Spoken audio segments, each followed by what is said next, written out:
Rapunzel. There were once a man and a woman who had long in vain wished for a child. At length the woman hoped that God was about to grant her desire. These people had a little window at the back of their house from which a splendid garden could be seen, which was full of the most beautiful flowers and herbs. It was, however, surrounded by a high wall, and no one dared to go into it because it belonged to an enchantress who had great power and was dreaded by all the world. One day the woman was standing by this window and looking down into the garden, when she saw a bed which was planted with the most beautiful rampion, Rapunzel, and it looked so fresh and green that she longed for it. She quite pined away and began to look pale and miserable. Then her husband was alarmed and asked, "What ails you, dear wife?" "Ah," she replied, "if I can't eat some of the rampion, which is in the garden behind our house, I shall die." The man, who loved her, thought, "Sooner than let your wife die, bring her some of the rampion yourself. Let it cost what it will." At twilight, he clambered down over the wall into the garden of the enchantress, hastily clutched a handful of rampion and took it to his wife. She at once made herself a salad of it, and ate it greedily. It tasted so good to her, so very good, that the next day she longed for it 3 times as much as before. If he was to have any rest, her husband must once more descend into the garden. In the gloom of evening, therefore, he let himself down again, but when he had clambered down the wall he was terribly afraid, for he saw the enchantress standing before him. "How can you dare," said she with angry look, "descend into my garden and steal my rampion like a thief? You shall suffer for it." "Ah," answered he, "let mercy take the place of justice. I only made up my mind to do it out of necessity. My wife saw your rampion from the window and felt such a longing for it that she would have died if she had not got some to eat." Then the enchantress allowed her anger to be softened, and said to him, "If the case be as you say, I will allow you to take away with you as much rampion as you will. Only I make one condition. You must give me the child which your wife will bring into the world. It shall be well treated, and I will care for it like a mother." The man in his terror consented to everything, and when the woman was brought to bed, the enchantress appeared at once, gave the child the name of Rapunzel, and took it away with her. Rapunzel grew into the most beautiful child under the sun. When she was 12 years old, the enchantress shut her into a tower which lay in a forest, and had neither stairs nor door, but quite at the top was a little window. When the enchantress wanted to go in, she placed herself beneath it and cried, "Rapunzel, Rapunzel, let down your hair to me." Rapunzel had magnificent long hair, fine as spun gold, and when she heard the voice of the enchantress, she unfastened her braided tresses, wound them round one of the hooks of the window above, and then the hair fell 20 ells down and the enchantress climbed up by it. After a year or two, it came to pass that the king's son rode through the forest and passed by the tower. Then he heard a song, which was so charming that he stood still and listened. This was Rapunzel, who in her solitude passed her time in letting her sweet voice resound. The king's son wanted to climb up to her, and looked for the door of the tower, but none was to be found. He rode home, but the singing had so deeply touched his heart that every day he went out into the forest and listened to it. Once, when he was thus standing behind a tree, he saw that an enchantress came there, and he heard how she cried, "Rapunzel, Rapunzel, let down your hair to me." Then Rapunzel let down the braids of her hair, and the enchantress climbed up to her. "If that is the ladder by which one mounts, I too will try my fortune," said he. And the next day, when it began to grow dark, he went to the tower and cried, "Rapunzel, Rapunzel, let down your hair to me." Immediately the hair fell down and the king's son climbed up. At first Rapunzel was terribly frightened when a man such as her eyes had never yet beheld came to her. But the king's son began to talk to her quite like a friend, and told her that his heart had been so stirred that it had let him have no rest, and he had been forced to see her. Then Rapunzel lost her fear, and when he asked her if she would take him for her husband, and she saw that he was young and handsome, she thought, "He will love me more than old Dame Gothel does." And she said yes, and laid her hand in his. She said, "I will willingly go away with you, but I do not know how to get down." Bring with you a skein of silk every time that you come, and I will weave a ladder with it, and when that is ready I will descend, and you will take me on your horse." They agreed that until that time he should come to her every evening, for the old woman came by day. The enchantress remarked nothing of this until once Rapunzel said to her, "Tell me, Dame Gothel, how it happens that you are so much heavier for me to draw up than the young king's son. He is with me in a moment." "Ah, you wicked child," cried the enchantress. "What do I hear you say? I thought I had separated you from all the world, and yet you have deceived me." In her anger, she clutched Rapunzel's beautiful tresses, wrapped them twice round her left hand, seized a pair of scissors with the right, and snip-snap. They were cut off, and the lovely braids lay on the ground. And she was so pitiless that she took poor Rapunzel into a desert, where she had to live in great grief and misery. On the same day that she cast out Rapunzel, however, the enchantress fastened the braids of hair which she had cut off to the hook of the window, and when the king's son came and cried, "Rapunzel, Rapunzel, let down your hair to me," she let the hair down.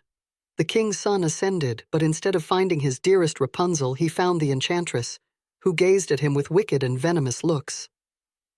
"Aha!" she cried mockingly. "You would fetch your dearest, but the beautiful bird sits no longer singing in the nest.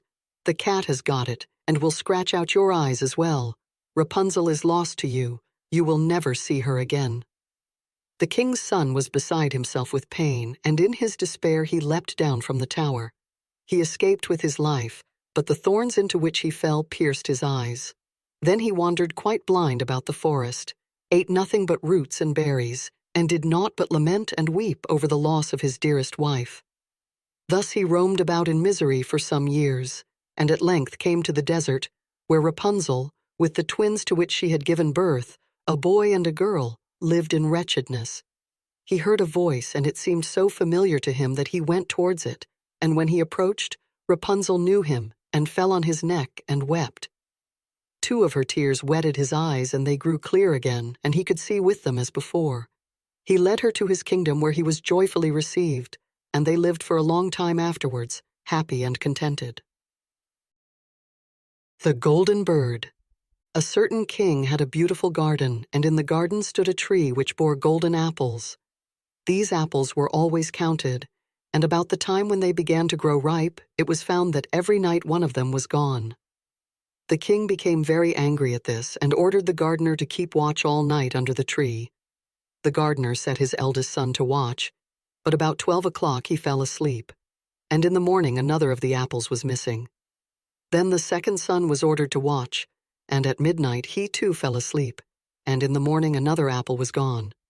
Then the third son offered to keep watch, but the gardener at first would not let him, for fear some harm should come to him.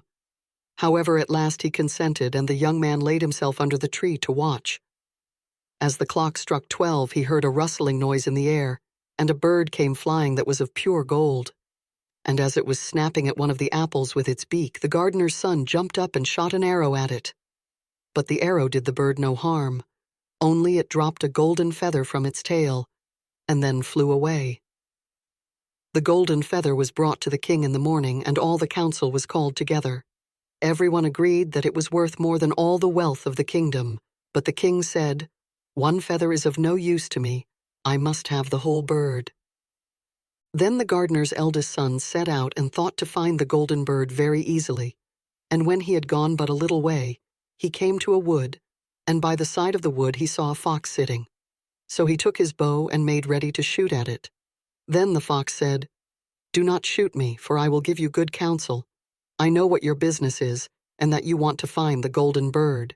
You will reach a village in the evening, and when you get there you will see 2 inns opposite to each other, one of which is very pleasant and beautiful to look at. Go not in there, but rest for the night in the other, though it may appear to you to be very poor and mean." But the son thought to himself, "What can such a beast as this know about the matter?" So he shot his arrow at the fox, but he missed it, and it set up its tail above its back and ran into the wood. Then he went his way, and in the evening came to the village where the 2 inns were, and in one of these were people singing and dancing and feasting, but the other looked very dirty and poor. "I should be very silly," said he, "if I went to that shabby house and left this charming place."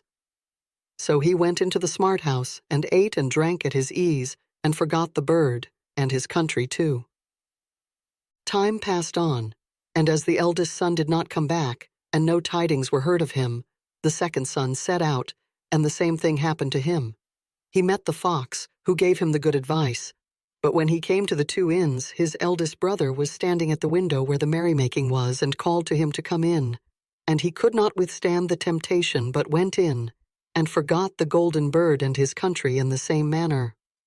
Time passed on again, and the youngest son too wished to set out into the wide world to seek for the golden bird, but his father would not listen to it for a long while, for he was very fond of his son, and was afraid that some ill luck might happen to him also and prevent his coming back. However, at last it was agreed he should go, for he would not rest at home, and as he came to the wood, he met the fox and heard the same good counsel, but he was thankful to the fox and did not attempt his life as his brothers had done. So the fox said, "Sit upon my tail and you will travel faster." So he sat down, and the fox began to run, and away they went over stock and stone so quick that their hair whistled in the wind. When they came to the village, the son followed the fox's counsel and without looking about him went to the shabby inn and rested, there all night at his ease. In the morning came the fox again and met him as he was beginning his journey and said, "Go straight forward till you come to a castle, before which lie a whole troop of soldiers fast asleep and snoring. Take no notice of them, but go into the castle and pass on till you come to a room, where the golden bird sits in a wooden cage. Close by it stands a beautiful golden cage. But do not try to take the bird out of the shabby cage and put it into the handsome one, otherwise you will repent it." Then the fox stretched out his tail again, and the young man sat himself down, and away they went over stock and stone till their hair whistled in the wind. Before the castle gate all was as the fox had said, so the son went in and found the chamber where the golden bird hung in a wooden cage, and below stood the golden cage, and the 3 golden apples that had been lost were lying close by it. Then thought he to himself, "It will be a very droll thing to bring away such a fine bird in this shabby cage." So he opened the door and took hold of it, and put it into the golden cage. But the bird set up such a loud scream that all the soldiers awoke, and they took him prisoner and carried him before the king. The next morning the court sat to judge him, and when all was heard, it sentenced him to die, unless he should bring the king the golden horse which could run as swiftly as the wind. And if he did this, he was to have the golden bird given him for his own. So he set out once more on his journey, sighing and in great despair, when on a sudden his friend the fox met him and said, "You see now what has happened on account of your not listening to my counsel. I will still, however, tell you how to find the golden horse if you will do as I bid you. You must go straight on till you come to the castle where the horse stands in his stall. By his side will lie the groom fast asleep and snoring. Take away the horse quietly, but be sure to put the old leathern saddle upon him, and not the golden one that is close by it." Then the son sat down on the fox's tail, and away they went over stock and stone, till their hair whistled in the wind. All went right, and the groom lay snoring with his hand upon the golden saddle. But when the son looked at the horse, he thought it a great pity to put the leathern saddle upon it. "I will give him the good one," said he. "I am sure he deserves it." As he took up the golden saddle, the groom awoke and cried out so loud that all the guards ran in and took him prisoner, and in the morning he was again brought before the court to be judged, and was sentenced to die. But it was agreed that if he could bring thither the beautiful princess, he should live, and have the bird and the horse given him for his own. Then he went his way very sorrowful, but the old fox came and said, "Why did not you listen to me? If you had, you would have carried away both the bird and the horse. Yet will I once more give you counsel. Go straight on, and in the evening you will arrive at a castle. At 12 o'clock at night, the princess goes to the bathing house. Go up to her and give her a kiss, and she will let you lead her away. But take care you do not suffer her to go and take leave of her father and mother." Then the fox stretched out his tail, and so away they went over stock and stone till their hair whistled again. As they came to the castle, all was as the fox had said. and at 12 o'clock the young man met the princess going to the bath and gave her the kiss, and she agreed to run away with him, but begged with many tears that he would let her take leave of her father.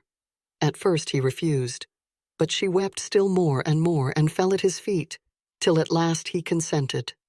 But the moment she came to her father's house, the guards awoke and he was taken prisoner again. Then he was brought before the king, and the king said, "You shall never have my daughter unless in 8 days you dig away the hill that stops the view from my window." Now this hill was so big that the whole world could not take it away, and when he had worked for 7 days and had done very little, the fox came and said, "Lie down and go to sleep. I will work for you." And in the morning he awoke and the hill was gone. So he went merrily to the king and told him that now that it was removed he must give him the princess. Then the king was obliged to keep his word, and away went the young man and the princess. And the fox came and said to him, "We will have all three, the princess, the horse, and the bird." "Ah," said the young man, "that would be a great thing, but how can you contrive it?" "If you will only listen," said the fox, "it can be done. When you come to the king, and he asks for the beautiful princess, you must say, 'Here she is.' Then he will be very joyful, and you will mount the golden horse that they are to give you and put out your hand to take leave of them. But shake hands with the princess last. Then lift her quickly onto the horse behind you, clap your spurs to his side, and gallop away as fast as you can." All went right.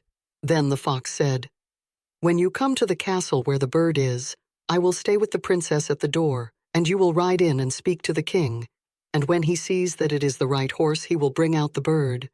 But you must sit still and say that you want to look at it, to see whether it is the true golden bird, and when you get it into your hand, ride away." This too happened as the fox said. They carried off the bird, the princess mounted again, and they rode on to a great wood. Then the fox came and said, "Pray kill me and cut off my head and my feet." But the young man refused to do it. So the fox said, "I will at any rate give you good counsel. Beware of 2 things. Ransom no one from the gallows and sit down by the side of no river." Then away he went. Well, thought the young man, it is no hard matter to keep that advice. He rode on with the princess till at last he came to the village where he had left his 2 brothers, and there he heard a great noise and uproar, and when he asked what was the matter, the people said, 2 men are going to be hanged. As he came nearer, he saw that the 2 men were his brothers, who had turned robbers. So he said, "Cannot they in any way be saved?" But the people said no, unless he would bestow all his money upon the rascals and buy their liberty. Then he did not stay to think about the matter, but paid what was asked, and his brothers were given up, and went on with him towards their home. And as they came to the wood where the fox first met them, it was so cool and pleasant that the 2 brothers said, "Let us sit down by the side of the river and rest a while, to eat and drink." So he said, "Yes," and forgot the fox's counsel and sat down on the side of the river, and while he suspected nothing, they came behind and threw him down the bank, and took the princess, the horse, and the bird, and went home to the king their master and said, "All this have we won by our labor." Then there was great rejoicing made, but the horse would not eat, the bird would not sing, and the princess wept. The youngest son fell to the bottom of the river's bed. Luckily it was nearly dry, but his bones were almost broken, and the bank was so steep that he could find no way to get out. Then the old fox came once more and scolded him for not following his advice. Otherwise no evil would have befallen him. "Yet," said he, "I cannot leave you here, so lay hold of my tail and hold fast." Then he pulled him out of the river and said to him as he got upon the bank, "Your brothers have set watch to kill you if they find you in the kingdom." So he dressed himself as a poor man, and came secretly to the king's court, and was scarcely within the doors, when the horse began to eat and the bird to sing, and the princess left off weeping. Then he went to the king and told him all his brothers' roguery, and they were seized and punished, and he had the princess given to him again. And after the king's death he was heir to his kingdom. A long while after, he went to walk one day in the wood, and the old fox met him and besought him with tears in his eyes to kill him and cut off his head and feet. And at last he did so, and in a moment the fox was changed into a man and turned out to be the brother of the princess who had been lost a great many years. The 12 Dancing Princesses. There was a king who had 12 beautiful daughters. They slept in 12 beds, all in one room, and when they went to bed the doors were shut and locked up. But every morning their shoes were found to be quite worn through, as if they had been danced in all night. And yet nobody could find out how it happened, or where they had been. Then the king made it known to all the land that if any person could discover the secret and find out where it was that the princesses danced in the night, he should have the one he liked best for his wife, and should be king after his death. But whoever tried and did not succeed after 3 days and nights should be put to death. A king's son soon came. He was well entertained, and in the evening was taken to the chamber next to the one where the princesses lay in their 12 beds.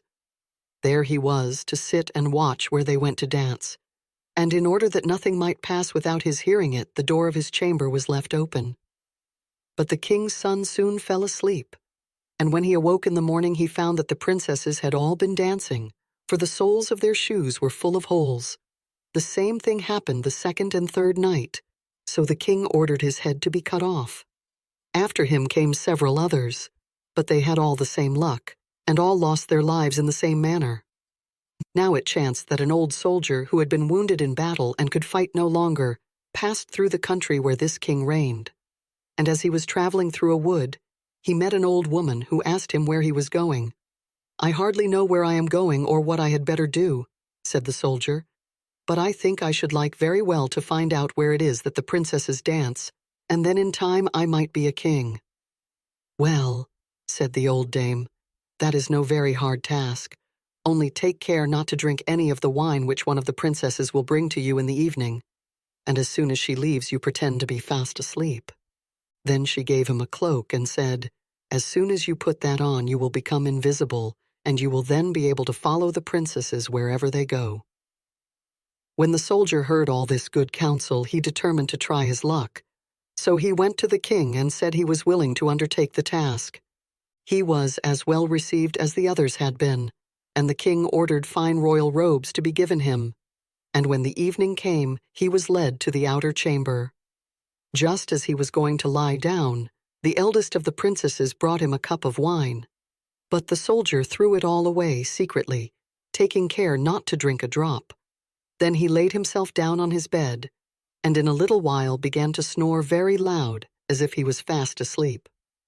When the 12 princesses heard this, they laughed heartily, and the eldest said, "This fellow too might have done a wiser thing than lose his life in this way." Then they rose up and opened their drawers and boxes, and took out all their fine clothes and dressed themselves at the glass, and skipped about as if they were eager to begin dancing. But the youngest said, "I don't know how it is. While you are so happy, I feel very uneasy. I am sure some mischance will befall us." "You simpleton," said the eldest, "you are always afraid. Have you forgotten how many kings' sons have already watched in vain? And as for this soldier, even if I had not given him his sleeping draught, he would have slept soundly enough." When they were all ready, they went and looked at the soldier, but he snored on and did not stir hand or foot, so they thought they were quite safe, and the eldest went up to her own bed and clapped her hands, and the bed sank into the floor and a trapdoor flew open.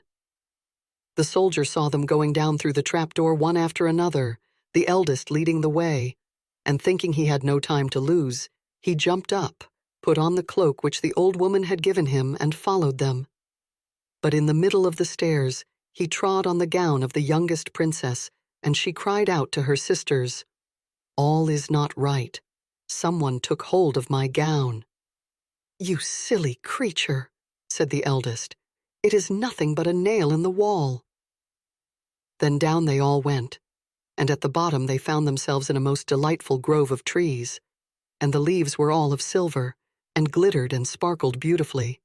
The soldier wished to take away some token of the place, so he broke off a little branch, and there came a loud noise from the tree. Then the youngest daughter said again, "I am sure all is not right. Did not you hear that noise? That never happened before." But the eldest said, "It is only our princes who are shouting for joy at our approach." Then they came to another grove of trees where all the leaves were of gold, and afterwards to a third where the leaves were all glittering diamonds. And the soldier broke a branch from each, and every time there was a loud noise which made the youngest sister tremble with fear. But the eldest still said it was only the princes who were crying for joy. So they went on till they came to a great lake, and at the side of the lake there lay 12 little boats with 12 handsome princes in them who seemed to be waiting there for the princesses. One of the princesses went into each boat, and the soldier stepped into the same boat with the youngest. As they were rowing over the lake, the prince who was in the boat with the youngest princess and the soldier said, "I do not know why it is, but though I am rowing with all my might, we do not get on so fast as usual, and I am quite tired. The boat seems very heavy today." "It is only the heat of the weather," said the princess. "I feel it very warm, too." On the other side of the lake stood a fine illuminated castle, from which came the merry music of horns and trumpets. There they all landed and went into the castle, and each prince danced with his princess, and the soldier, who was all the time invisible, danced with them too. And when any of the princesses had a cup of wine set by her, he drank it all up, so that when she put the cup to her mouth, it was empty. At this, too, the youngest sister was terribly frightened, but the eldest always silenced her. They danced on till 3 o'clock in the morning, and then all their shoes were worn out, so that they were obliged to leave off. The princes rowed them back again over the lake, but this time the soldier placed himself in the boat with the eldest princess, and on the opposite shore they took leave of each other, the princesses promising to come again the next night. When they came to the stairs, the soldier ran on before the princesses and laid himself down, and as the 12 sisters slowly came up very much tired, they heard him snoring in his bed. So they said, "Now all is quite safe."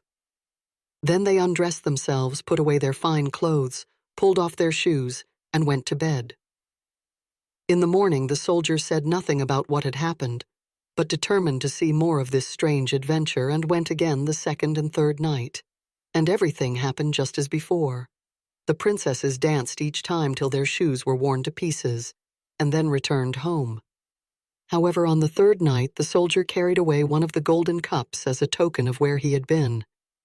As soon as the time came when he was to declare the secret, he was taken before the king with the 3 branches and the golden cup, and the 12 princesses stood listening behind the door to hear what he would say. And when the king asked him, "Where do my 12 daughters dance at night?" he answered, "With 12 princes in a castle underground." And then he told the king all that had happened, and showed him the 3 branches and the golden cup which he had brought with him. Then the king called for the princesses, and asked them whether what the soldier said was true, and when they saw that they were discovered, and that it was of no use to deny what had happened, they confessed it all. And the king asked the soldier which of them he would choose for his wife, and he answered, "I am not very young, so I will have the eldest." And they were married that very day, and the soldier was chosen to be the king's heir.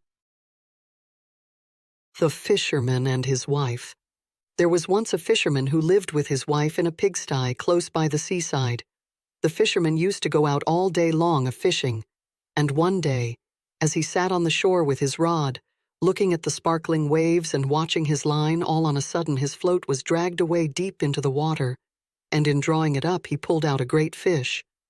But the fish said, "Pray, let me live. I am not a real fish. I am an enchanted prince. Put me in the water again and let me go." "Oh, ho," said the man. "You need not make so many words about the matter. I will have nothing to do with a fish that can talk, so swim away, sir, as soon as you please." Then he put him back into the water, and the fish darted straight down to the bottom and left a long streak of blood behind him on the wave. When the fisherman went home to his wife in the pigsty, he told her how he had caught a great fish, and how it had told him it was an enchanted prince, and how, on hearing it speak, he had let it go again. "Did not you ask it for anything?" said the wife. "We live very wretchedly here in this nasty, dirty pigsty. Do go back and tell the fish we want a snug little cottage." The fisherman did not much like the business. However, he went to the seashore, and when he came back there, the water looked all yellow and green. And he stood at the water's edge and said, "O man of the sea, hearken to me. My wife Ilsebil will have her own will and hath sent me to beg a boon of thee." Then the fish came swimming to him and said, "Well, what is her will? What does your wife want?" "Ah," said the fisherman, "she says that when I had caught you, I ought to have asked you for something before I let you go. She does not like living any longer in the pigsty and wants a snug little cottage." "Go home, then," said the fish. "She is in the cottage already."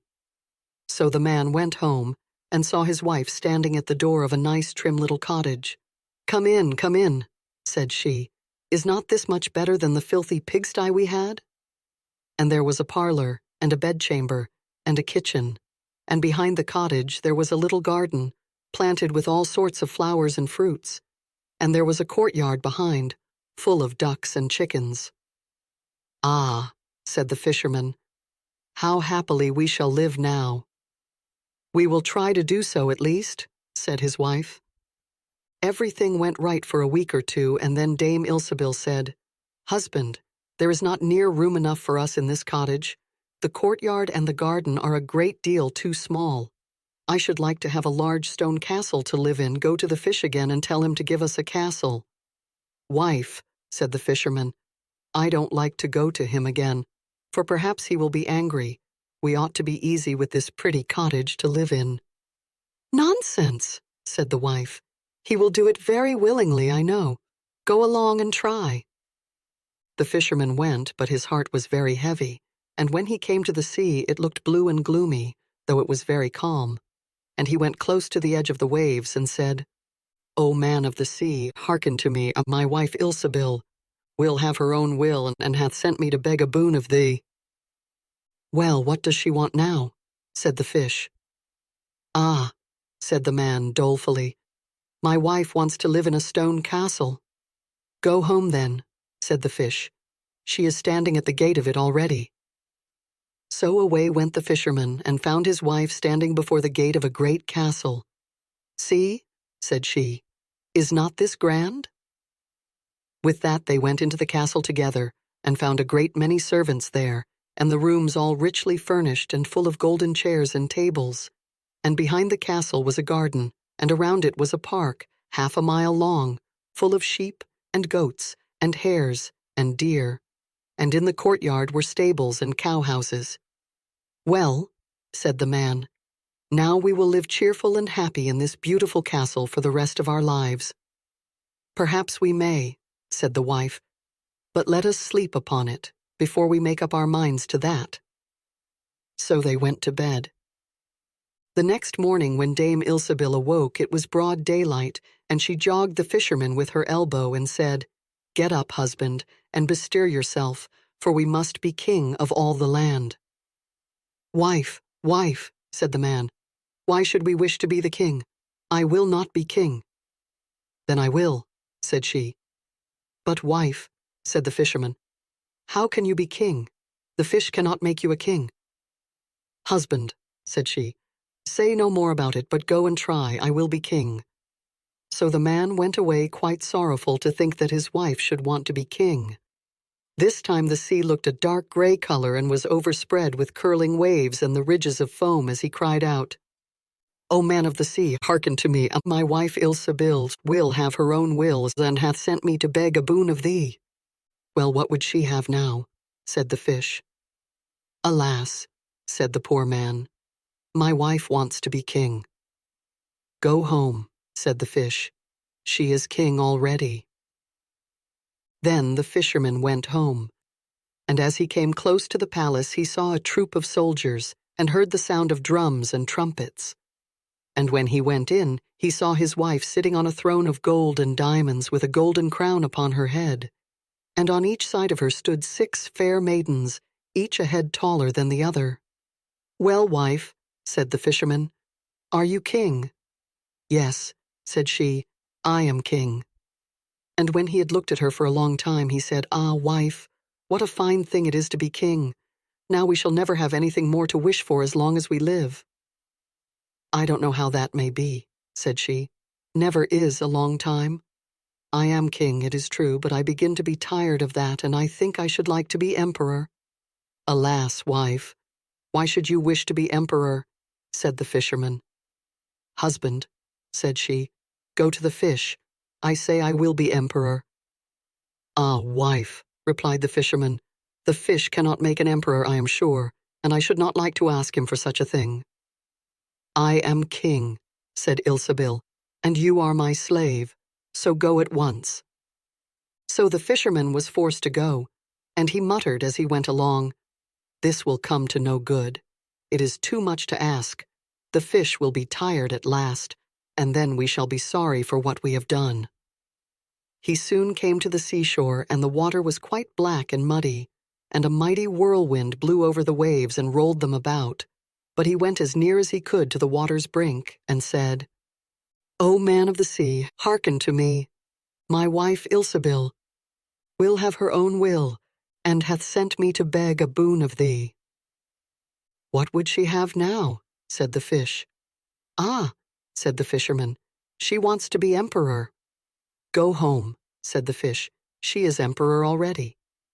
So he went home again, and as he came near he saw his wife Ilsebil sitting on a very lofty throne made of solid gold, with a great crown on her head full 2 yards high, and on each side of her stood her guards and attendants in a row, each one smaller than the other, from the tallest giant down to a little dwarf no bigger than my finger.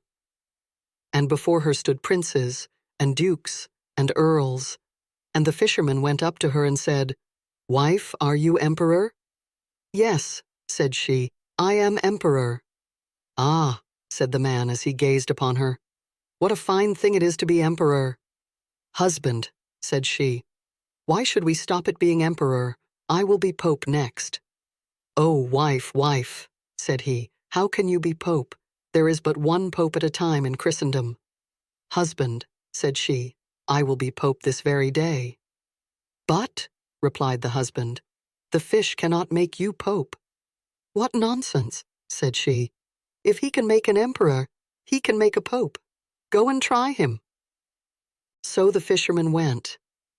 But when he came to the shore, the wind was raging and the sea was tossed up and down in boiling waves, and the ships were in trouble, and rolled fearfully upon the tops of the billows. In the middle of the heavens there was a little piece of blue sky, but towards the south all was red, as if a dreadful storm was rising. At this sight the fisherman was dreadfully frightened, and he trembled so that his knees knocked together. But still he went down near to the shore and said, "O man of the sea, hearken to me, my wife Ilsebil will have her own will, and hath sent me to beg a boon of thee."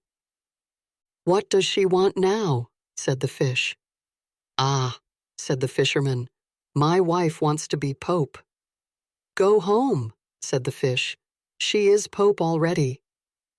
Then the fisherman went home and found Ilsebil sitting on a throne that was 2 miles high, and she had 3 great crowns on her head, and around her stood all the pomp and power of the church.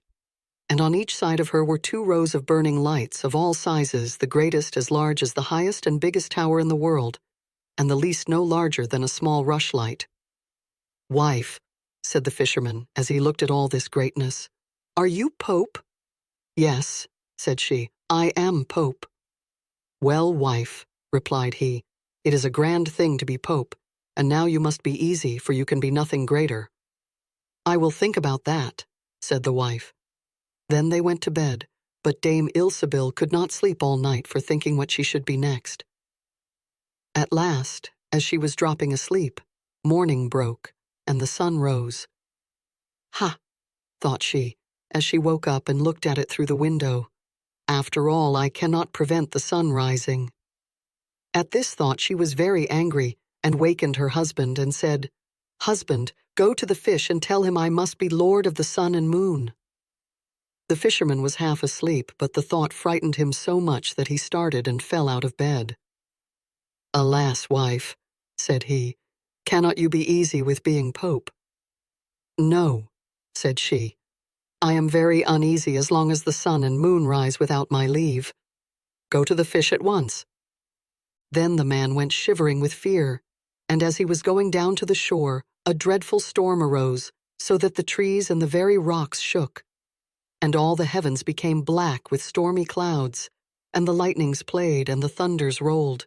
And you might have seen in the sea great black waves, swelling up like mountains with crowns of white foam upon their heads. And the fisherman crept towards the sea and cried out, as well as he could, "O man of the sea, hearken to me, my wife Ilsebil will have her own will, and hath sent me to beg a boon of thee." "What does she want now?" said the fish. "Ah," said he, "she wants to be lord of the sun and moon." "Go home," said the fish, "to your pigsty again." And there they live to this very day. Mother Holly. Once upon a time there was a widow who had 2 daughters. One of them was beautiful and industrious, the other ugly and lazy.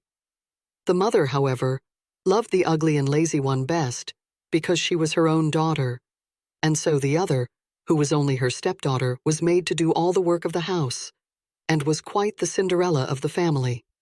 Her stepmother sent her out every day to sit by the well in the high road, there to spin until she made her fingers bleed.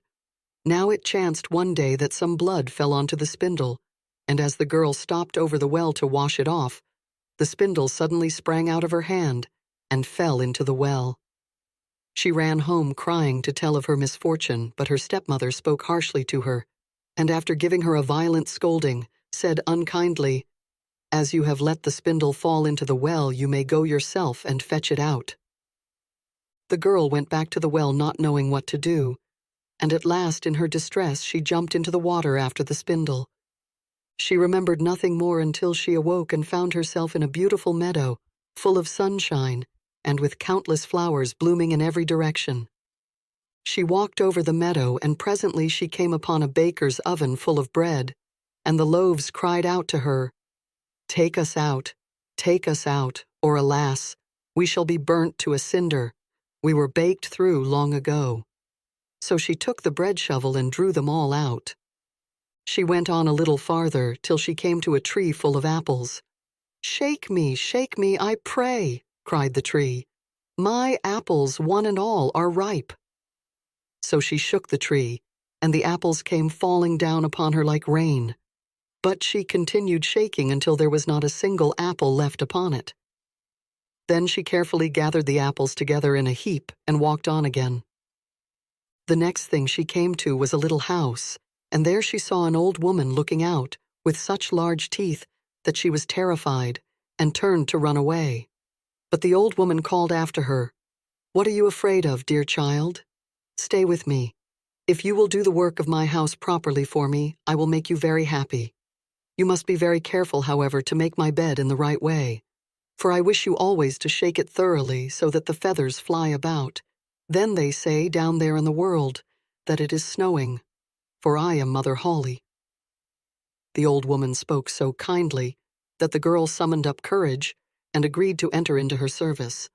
She took care to do everything according to the old woman's bidding, and every time she made the bed she shook it with all her might, so that the feathers flew about like so many snowflakes.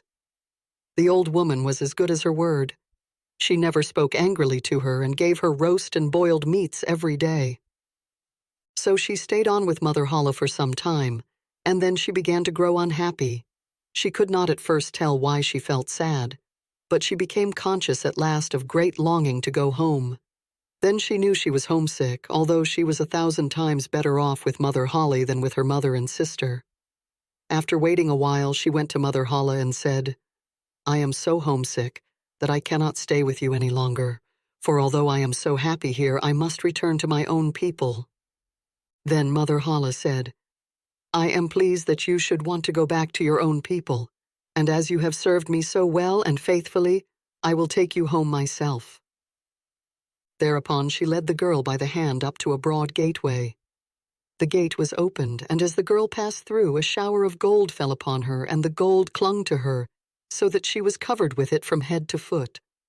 "That is a reward for your industry," said Mother Holly, and as she spoke, she handed her the spindle which she had dropped into the well. The gate was then closed, and the girl found herself back in the old world close to her mother's house. As she entered the courtyard, the cock, who was perched on the well, called out, "Cock-a-doodle-doo, your golden daughters come back to you." Then she went into her mother and sister, and as she was so richly covered with gold, they gave her a warm welcome. She related to them all that had happened, and when the mother heard how she had come by her great riches, she thought she should like her ugly, lazy daughter to go and try her fortune. So she made the sister go and sit by the well and spin, and the girl pricked her finger and thrust her hand into a thorn bush, so that she might drop some blood onto the spindle. Then she threw it into the well and jumped in herself. Like her sister, she awoke in the beautiful meadow and walked over it till she came to the oven. Take us out, or alas, we shall be burnt to a cinder. We were baked through long ago," cried the loaves as before. But the lazy girl answered, "Do you think I am going to dirty my hands for you?" and walked on. Presently she came to the apple tree. Shake me, I pray. My apples, one and all, are ripe," it cried. But she only answered, "A nice thing to ask me to do. One of the apples might fall on my head," and passed on.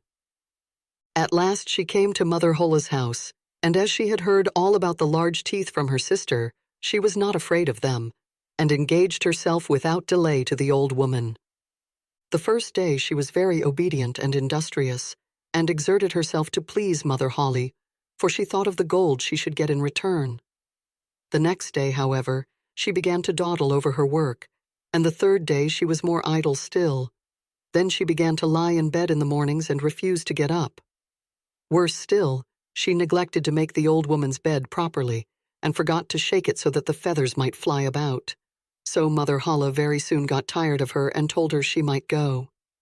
The lazy girl was delighted at this, and thought to herself, "The gold will soon be mine."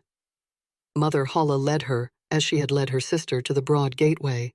But as she was passing through, instead of the shower of gold, a great bucketful of pitch came pouring over her. "That is in return for your services," said the old woman, and she shut the gate. So the lazy girl had to go home covered with pitch, and the cock on the well called out as she saw her, "Cock-a-doodle-doo, your dirty daughters come back to you." But try what she would, she could not get the pitch off, and it stuck to her as long as she lived. The Goose Girl. The king of a great land died and left his queen to take care of their only child. This child was a daughter, who was very beautiful, and her mother loved her dearly, and was very kind to her. And there was a good fairy, too, who was fond of the princess, and helped her mother to watch over her. When she grew up, she was betrothed to a prince who lived a great way off. And as the time drew near for her to be married, she got ready to set off on her journey to his country. Then the queen, her mother, packed up a great many costly things, jewels and gold and silver, trinkets, fine dresses, and in short everything that became a royal bride. And she gave her a waiting maid to ride with her, and give her into the bridegroom's hands, and each had a horse for the journey. Now the princess's horse was the fairy's gift, and it was called Falada, and could speak. When the time came for them to set out, the fairy went into her bedchamber and took a little knife, and cut off a lock of her hair, and gave it to the princess, and said, "Take care of it, dear child, for it is a charm that may be of use to you on the road." Then they all took a sorrowful leave of the princess, and she put the lock of hair into her bosom, got upon her horse, and set off on her journey to her bridegroom's kingdom. One day, as they were riding along by a brook, the princess began to feel very thirsty, and she said to her maid, "Pray get down and fetch me some water in my golden cup out of yonder brook, for I want to drink." "Nay," said the maid, "if you are thirsty, get off yourself and stoop down by the water and drink. I shall not be your waiting maid any longer." Then she was so thirsty that she got down and knelt over the little brook and drank.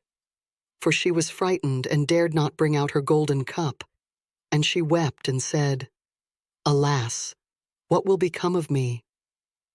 And the lock answered her and said, "Alas, alas, If thy mother knew it, sadly, sadly would she rue it. But the princess was very gentle and meek, so she said nothing to her maid's ill behavior, but got upon her horse again. Then all rode farther on their journey till the day grew so warm, and the sun so scorching, that the bride began to feel very thirsty again.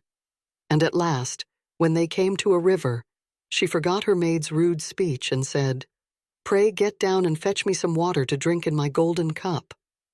But the maid answered her, and even spoke more haughtily than before, "Drink, if you will, but I shall not be your waiting maid." Then the princess was so thirsty that she got off her horse and lay down and held her head over the running stream, and cried and said, "What will become of me?" And the lock of hair answered her again, "Alas, alas, if thy mother knew it, sadly, sadly would she rue it." And as she leaned down to drink, the lock of hair fell from her bosom and floated away with the water. Now she was so frightened that she did not see it, but her maid saw it and was very glad, for she knew the charm, and she saw that the poor bride would be in her power now that she had lost the hair. So when the bride had done drinking and would have got upon Falada again, the maid said, "I shall ride upon Falada, and you may have my horse instead." So she was forced to give up her horse and soon afterwards to take off her royal clothes and put on her maid's shabby ones. At last, as they drew near the end of their journey, this treacherous servant threatened to kill her mistress if she ever told anyone what had happened. But Falada saw it all and marked it well. Then the waiting maid got upon Falada, and the real bride rode up on the other horse, and they went on in this way till at last they came to the royal court. There was great joy at their coming, and the prince flew to meet them and lifted the maid from her horse, thinking she was the one who was to be his wife, and she was led upstairs to the royal chamber. But the true princess was told to stay in the court below. Now the old king happened just then to have nothing else to do, so he amused himself by sitting at his kitchen window, looking at what was going on, and he saw her in the courtyard.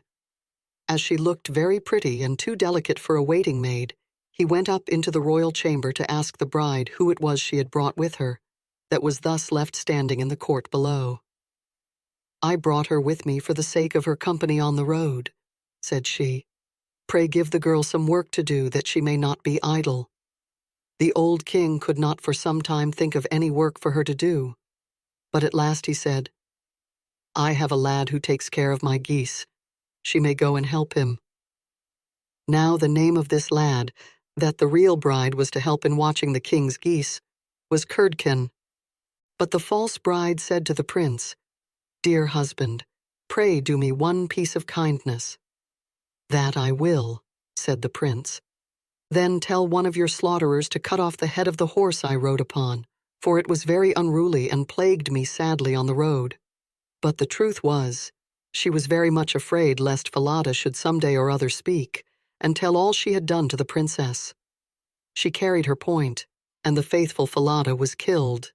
But when the true princess heard of it, she wept, and begged the man to nail up Falada's head against a large dark gate of the city, through which she had to pass every morning and evening, that there she might still see him sometimes. Then the slaughterer said he would do as she wished, and cut off the head and nailed it up under the dark gate. Early the next morning, as she and Curdken went out through the gate, she said sorrowfully, "Falada, Falada, there thou hangest." And the head answered, "Bride, bride, there thou gangest. Alas, alas, if thy mother knew it, sadly, sadly would she rue it." Then they went out of the city and drove the geese on. And when she came to the meadow, she sat down upon a bank there and let down her waving locks of hair, which were all of pure silver.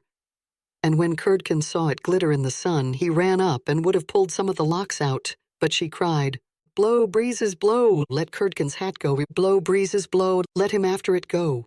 O'er hills, dales, and rocks, away be it whirled, till the silvery locks are all combed and curled." Then there came a wind so strong that it blew off Curdken's hat, and away it flew over the hills, and he was forced to turn and run after it, till, by the time he came back, she had done combing and curling her hair and had put it up again safe. Then he was very angry and sulky and would not speak to her at all. But they watched the geese until it grew dark in the evening, and then drove them homewards. The next morning, as they were going through the dark gate, the poor girl looked up at Falada's head and cried, "Falada, Falada, there thou hangest."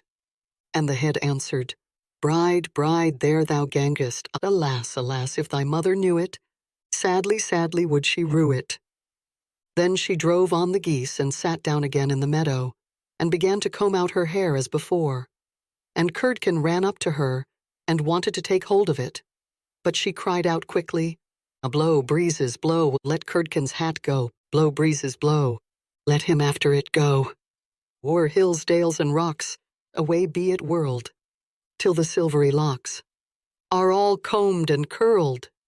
Then the wind came and blew away his hat, and off it flew a great way over the hills and far away, so that he had to run after it. And when he came back, she had bound up her hair again, and all was safe. So they watched the geese till it grew dark. In the evening, after they came home, Curdken went to the old king and said, "I cannot have that strange girl to help me to keep the geese any longer." "Why?" said the king. "Because instead of doing any good, she does nothing but tease me all day long." Then the king made him tell him what had happened, and Curdken said, "When we go in the morning through the dark gate with our flock of geese, she cries and talks with the head of a horse that hangs upon the wall, and says, 'Falada, Falada, there thou hangest.' And the head answers, 'Bride, bride, there thou gangest. Alas, alas, if thy mother knew it, sadly, sadly would she rue it.'" And Curdken went on telling the king what had happened upon the meadow where the geese fed, how his hat was blown away, and how he was forced to run after it, and to leave his flock of geese to themselves.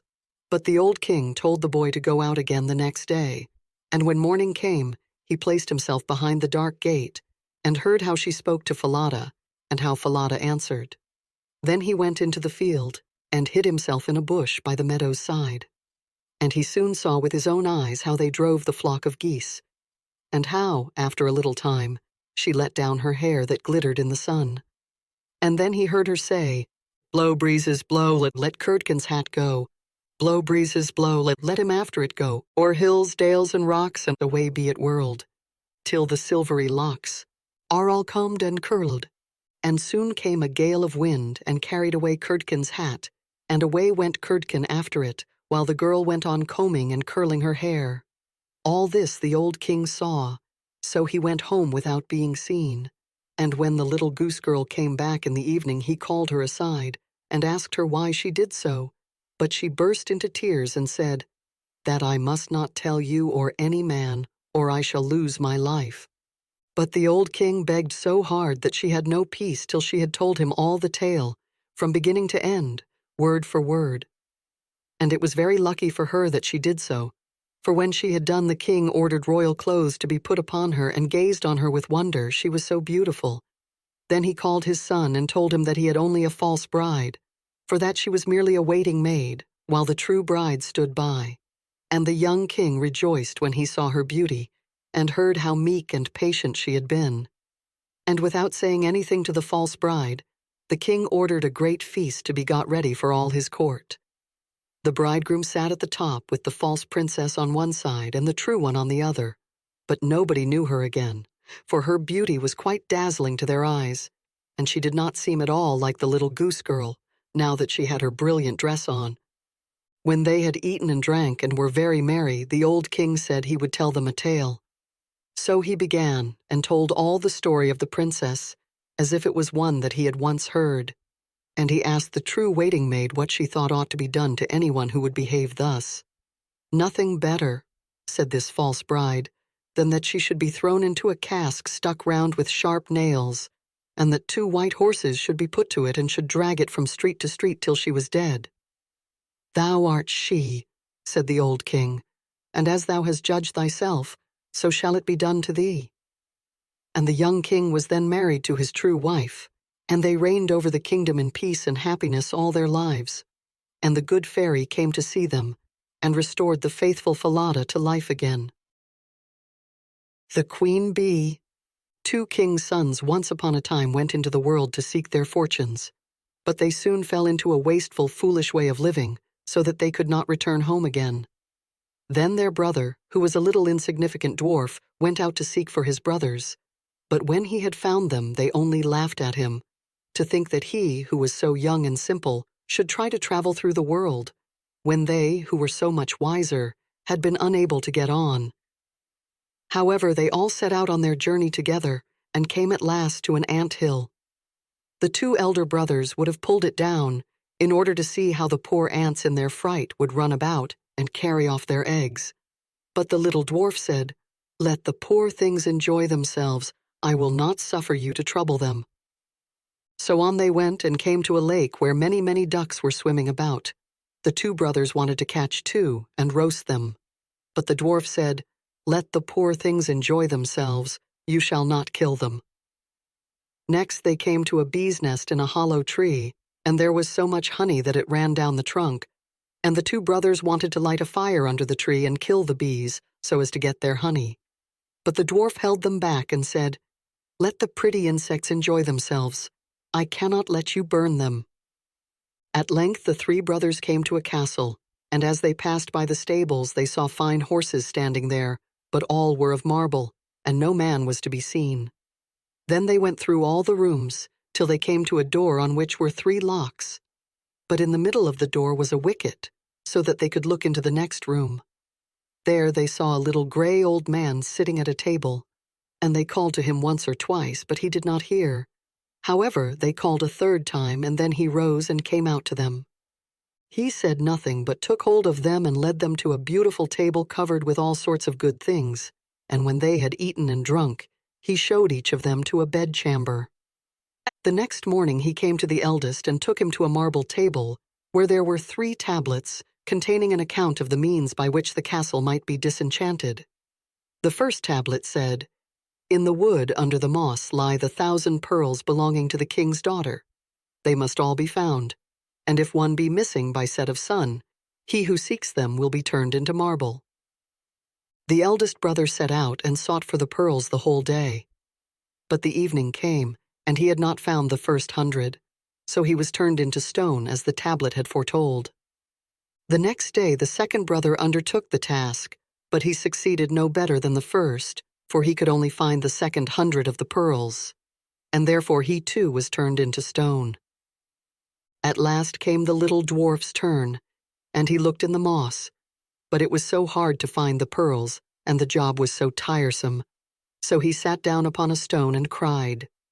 And as he sat there, the king of the ants, whose life he had saved, came to help him with 5,000 ants, and it was not long before they had found all the pearls and laid them in a heap. The second tablet said, "The key of the princess's bedchamber must be fished up out of the lake." And as the dwarf came to the brink of it, he saw the 2 ducks whose lives he had saved swimming about, and they dived down and soon brought in the key from the bottom. The 3rd task was the hardest. It was to choose out the youngest and the best of the king's 3 daughters. Now they were all beautiful, and all exactly alike.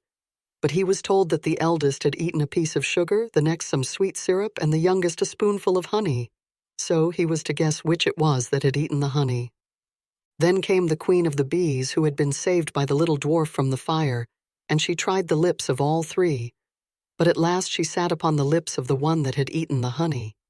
And so the dwarf knew which was the youngest.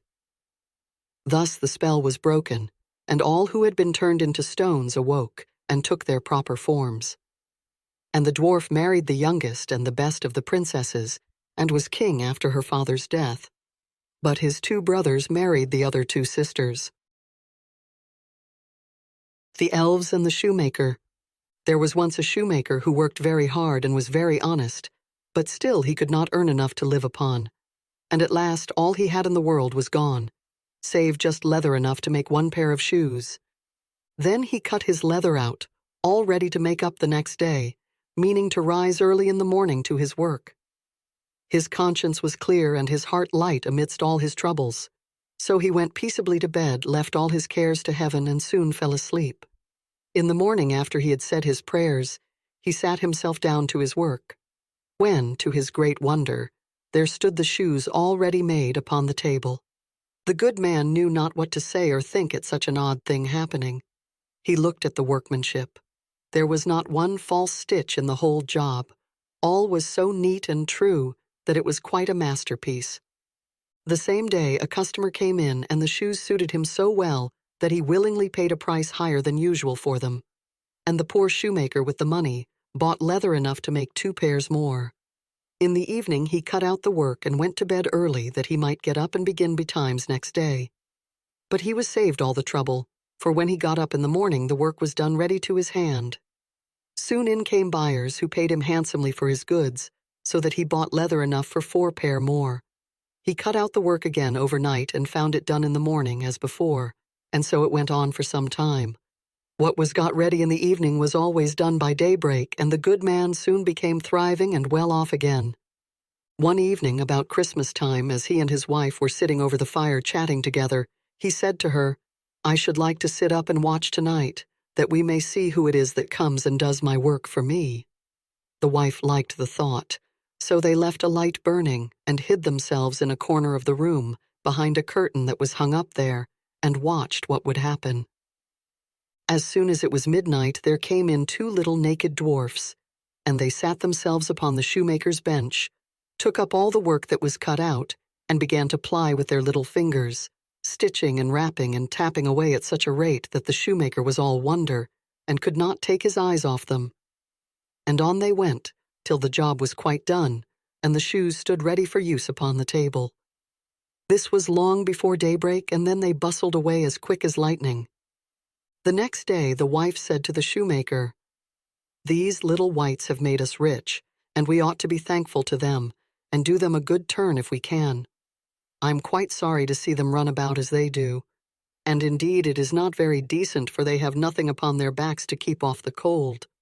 I'll tell you what, I will make each of them a shirt and a coat and waistcoat and a pair of pantaloons into the bargain, and you make each of them a little pair of shoes."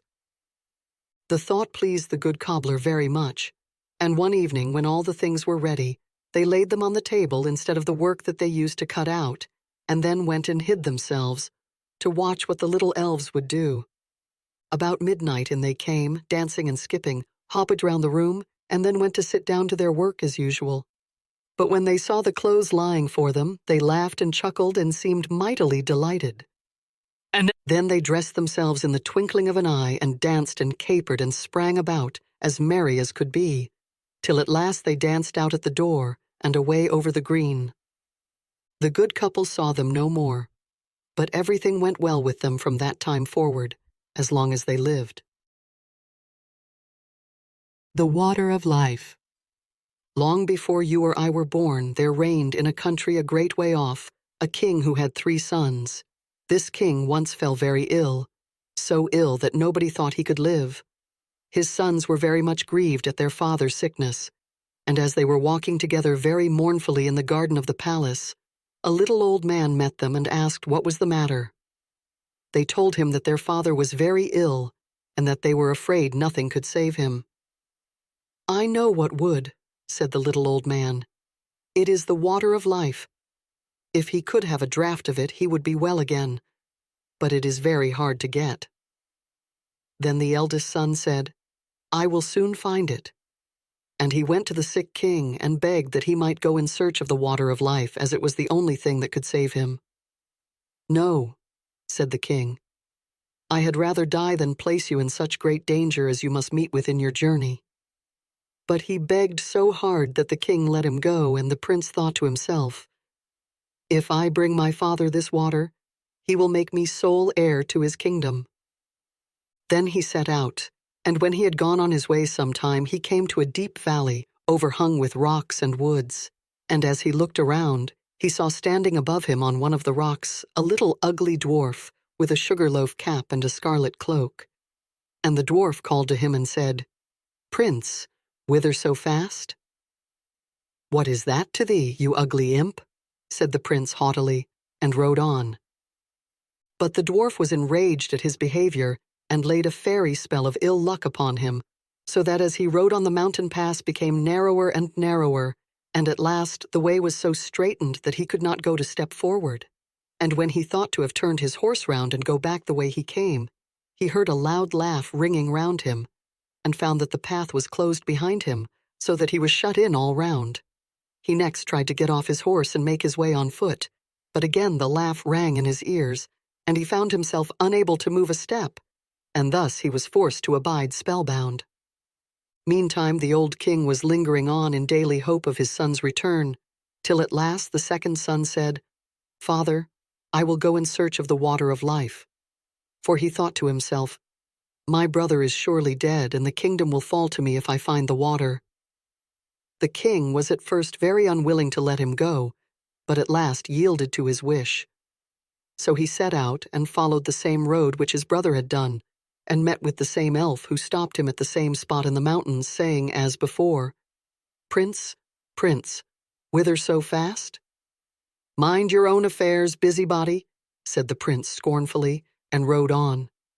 But the dwarf put the same spell upon him as he put on his elder brother, and he too was at last obliged to take up his abode in the heart of the mountains. Thus it is with proud, silly people, who think themselves above everyone else and are too proud to ask or take advice.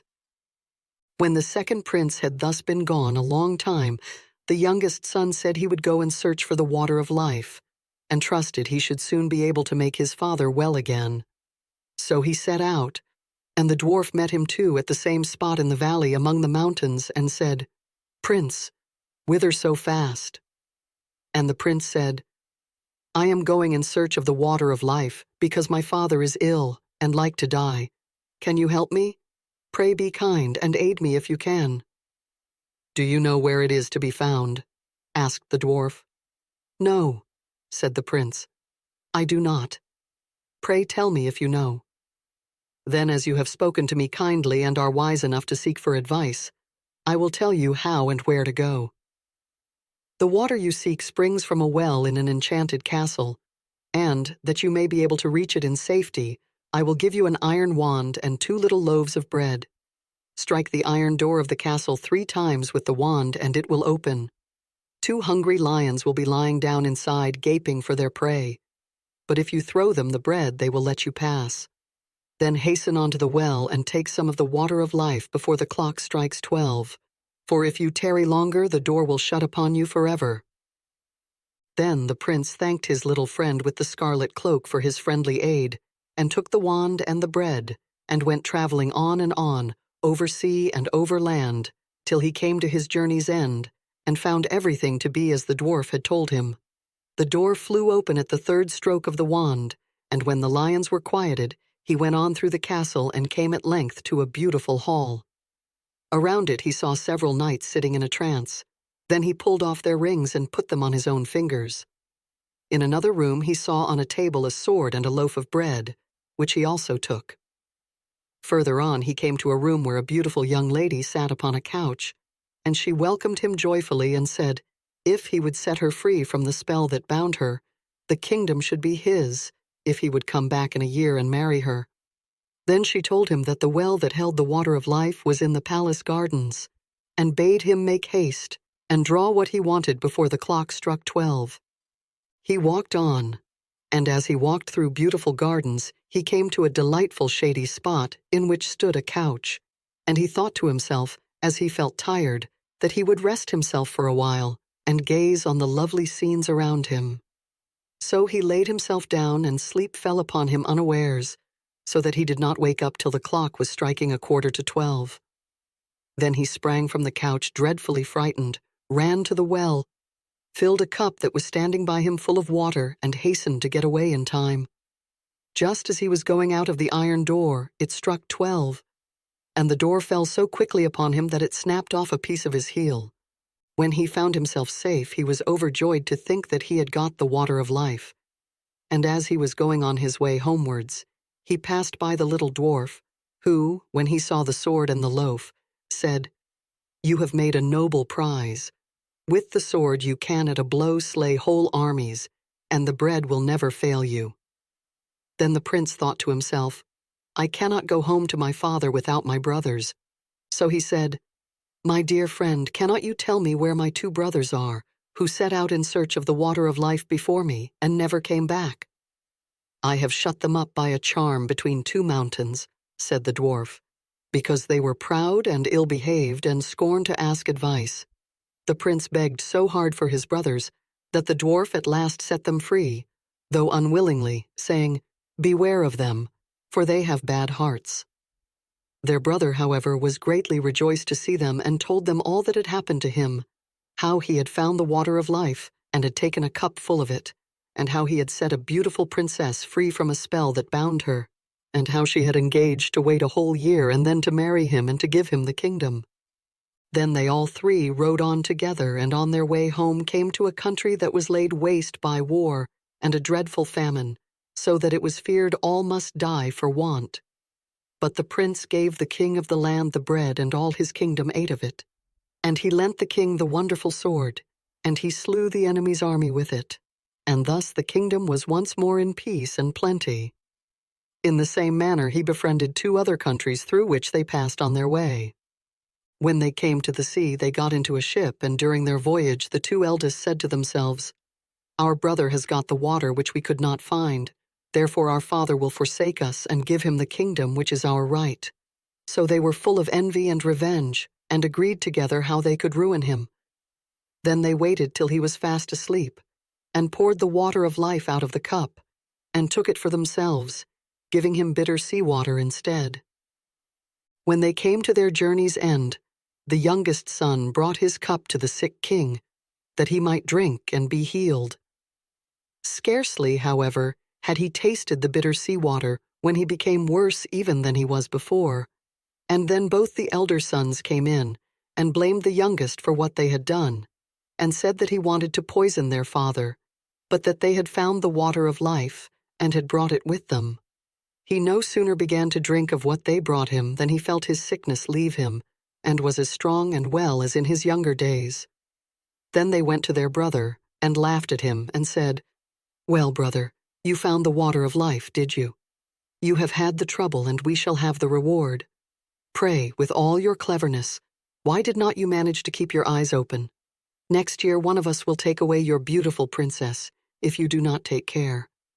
You had better say nothing about this to our father, for he does not believe a word you say. And if you tell tales, you shall lose your life into the bargain. But be quiet, and we will let you off." The old king was still very angry with his youngest son, and thought that he really meant to have taken away his life. So he called his court together, and asked what should be done, and all agreed that he ought to be put to death. The prince knew nothing of what was going on till one day, when the king's chief huntsman went a-hunting with him, and they were alone in the wood together. The huntsman looked so sorrowful that the prince said, "My friend, what is the matter with you?" "I cannot and dare not tell you," said he. But the prince begged very hard and said, "Only tell me what it is, and do not think I shall be angry, for I will forgive you." "Alas," said the huntsman, "the king has ordered me to shoot you." The prince started at this and said, "Let me live, and I will change dresses with you. You shall take my royal coat to show to my father, and do you give me your shabby one?" "With all my heart," said the huntsman. "I am sure I shall be glad to save you, for I could not have shot you." Then he took the prince's coat, and gave him the shabby one, and went away through the wood. Some time after, 3 grand embassies came to the old king's court, with rich gifts of gold and precious stones for his youngest son. Now all these were sent from the 3 kings to whom he had lent his sword and loaf of bread, in order to rid them of their enemy and feed their people.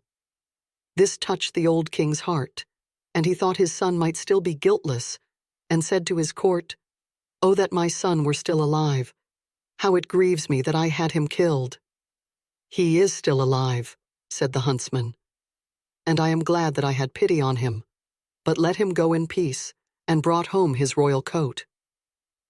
At this the king was overwhelmed with joy, and made it known throughout all his kingdom that if his son would come back to his court he would forgive him.